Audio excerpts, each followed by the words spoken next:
Ein Pelzer namens Josef Stein, sein ganzer Stolz war der Verein.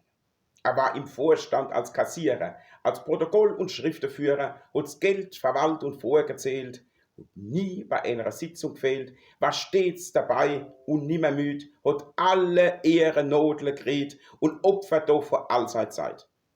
Hat oftmals mit der Familie Streit und das schon 43 Jahre. Doch der Verein, der geht halt vor. Jahr aus, Jahr ein mit allem Schwung.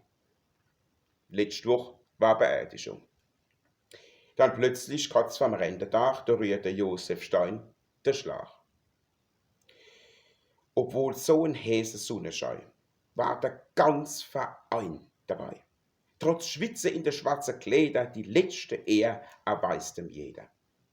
Die Vorstände, erster, zweiter, dritt, der Ausschuss, all miteinander sind sie mit. Jeder gibt dem Stein die Ehr, tappt hinterm Sarg ganz traurig her.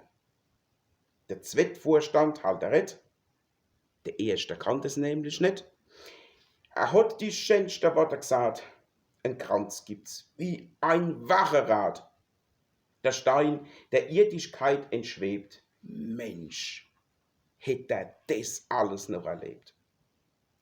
Der Leichenschmaus geht noch vorbei, dann sind die Vorstände, 1 bis 3, ein bisschen noch beisammen gesessen.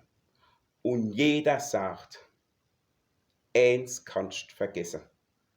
Dann so ein Rindvieh wie der Sepp, so ein ausgemachter Depp, der sich für uns tut so arg schiene, ja so ein Simpel, den wirst du nimmer finden. Der Stein, 3 Tage jetzt von der Erd, der hat es Gottlob nimmer gehört.